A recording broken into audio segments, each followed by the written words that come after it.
Shalom para pendengar yang dikasihi oleh Tuhan Yesus. Kiranya Tuhan memberikan rahmat-Nya kepada para pendengar semua.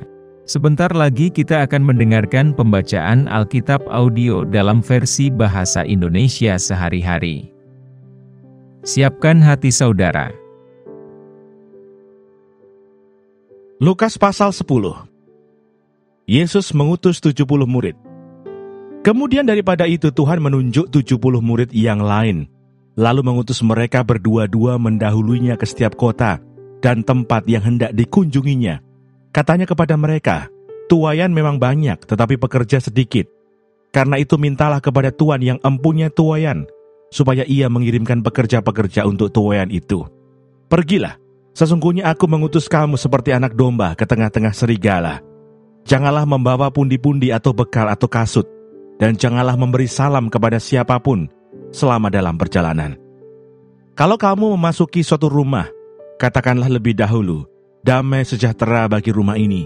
Dan jikalau di situ ada orang yang layak menerima damai sejahtera, maka salammu itu akan tinggal atasnya. Tetapi jika tidak, salammu itu kembali kepadamu.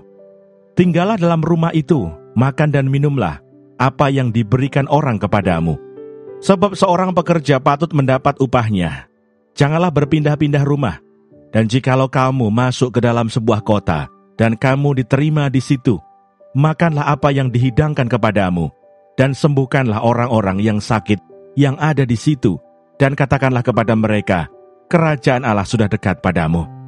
Tetapi jikalau kamu masuk ke dalam sebuah kota, dan kamu tidak diterima di situ, pergilah ke jalan-jalan raya kota itu dan serukanlah, juga debu kotamu yang melekat pada kaki kami kebaskan di depanmu. Tetapi ketahuilah ini, kerajaan Allah sudah dekat. Aku berkata kepadamu, pada hari itu Sodom akan lebih ringan tanggungannya daripada kota itu. Yesus mengecam beberapa kota. Celakalah engkau Korazim, celakalah engkau Betsaida, karena jika di Tirus dan di Sidon terjadi mukjizat-mukjizat yang telah terjadi di tengah-tengah kamu, sudah lama mereka bertobat dan berkabung. Akan tetapi pada waktu penghakiman, tanggungan Tirus dan Sidon akan lebih ringan daripada tanggunganmu. Dan engkau Kapernaum, apakah engkau akan dinaikkan sampai ke langit? Tidak, engkau akan diturunkan sampai ke dunia orang mati. Barang siapa mendengarkan kamu, ia mendengarkan aku. Dan barang siapa menolak kamu, ia menolak aku. Dan barang siapa menolak aku, ia menolak dia yang mengutus aku. Kembalinya ke-70 murid. Kemudian ke-70 murid itu kembali dengan gembira dan berkata, Tuhan, juga setan-setan takluk kepada kami demi nama-Mu. Lalu kata Yesus kepada mereka, Aku melihat iblis jatuh seperti kilat dari langit. Sesungguhnya aku telah memberikan kuasa kepada kamu untuk menginjak ular dan kalajengking, dan kuasa untuk menahan kekuatan musuh, sehingga tidak ada yang akan membahayakan kamu.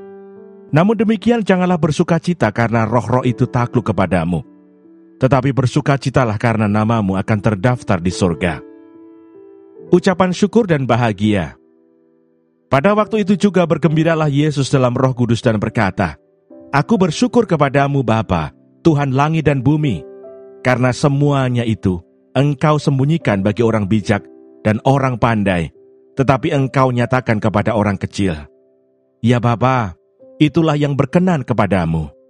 Semua telah diserahkan kepadaku oleh Bapa-Ku, dan tidak ada seorang pun yang tahu siapakah anak selain Bapa, dan siapakah Bapa selain anak, dan orang yang kepadanya anak itu berkenan menyatakan hal itu.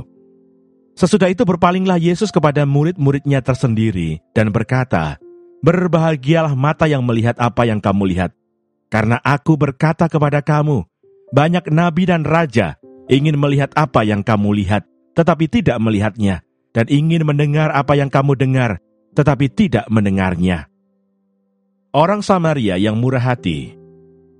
Pada suatu kali berdirilah seorang ahli Taurat untuk mencoba Yesus, katanya, Guru, apa yang harus kuperbuat untuk memperoleh hidup yang kekal? Jawab Yesus kepadanya, Apa yang tertulis dalam hukum Taurat? Apa yang kau baca di sana? Jawab orang itu, Kasihilah Tuhan Allahmu dengan segenap hatimu, dan dengan segenap jiwamu, dan dengan segenap kekuatanmu, dan dengan segenap akal budimu, dan kasihilah sesamamu manusia seperti dirimu sendiri. Kata Yesus kepadanya, "Jawabmu itu benar. Perbuatlah demikian, maka engkau akan hidup." Tetapi untuk membenarkan dirinya, orang itu berkata kepada Yesus, "Dan siapakah sesamaku manusia?" Jawab Yesus, "Adalah seorang yang turun dari Yerusalem ke Yeriko. Ia jatuh ke tangan penyamun-penyamun yang bukan saja merampoknya habis-habisan, tetapi yang juga memukulnya, dan yang sesudah itu pergi meninggalkannya setengah mati. Kebetulan ada seorang imam turun melalui jalan itu. Ia melihat orang itu, tetapi ia melewatinya dari seberang jalan. Demikian juga seorang Lewi datang ke tempat itu. Ketika ia melihat orang itu, ia melewatinya dari seberang jalan. Lalu datang seorang Samaria yang sedang dalam perjalanan ke tempat itu, dan ketika ia melihat orang itu, tergeraklah hatinya oleh belas kasihan. Ia pergi kepadanya, lalu membalut luka-lukanya. Sesudah ia menyiraminya dengan minyak dan anggur, kemudian ia menaikkan orang itu ke atas keledai tunggangannya sendiri, lalu membawanya ke tempat penginapan dan merawatnya. Keesokan harinya, ia menyerahkan 2 dinar kepada pemilik penginapan itu, katanya, "Rawatlah dia, dan jika kau belanjakan lebih dari ini, aku akan menggantinya waktu aku kembali." Siapakah di antara ketiga orang ini, menurut pendapatmu, adalah sesama manusia dari orang yang jatuh ke tangan penyamun itu? Jawab orang itu, "Orang yang telah menunjukkan belas kasihan kepadanya." Kata Yesus kepadanya, "Pergilah dan perbuatlah demikian." Maria dan Marta. Ketika Yesus dan murid-muridnya dalam perjalanan, tibalah ia di sebuah kampung. Seorang perempuan yang bernama Marta menerima dia di rumahnya. Perempuan itu mempunyai seorang saudara yang bernama Maria. Maria ini duduk dekat kaki Tuhan dan terus mendengarkan perkataannya, sedang Marta sibuk sekali melayani. Ia mendekati Yesus dan berkata, "Tuhan, tidakkah engkau peduli bahwa saudaraku membiarkan aku melayani seorang diri? Suruhlah dia membantu aku." Tetapi Tuhan menjawabnya, "Marta, Marta, engkau khawatir dan menyusahkan diri dengan banyak perkara, tetapi hanya satu saja yang perlu. Maria telah memilih bagian yang terbaik, yang tidak akan diambil daripadanya." Terima kasih Bapa di surga untuk firman-Mu hari ini. Berkati kami semua supaya kami mengerti isi hati-Mu. Terima kasih para pendengar semua, kiranya Tuhan memberkati. Dan jangan lupa untuk share dan subscribe.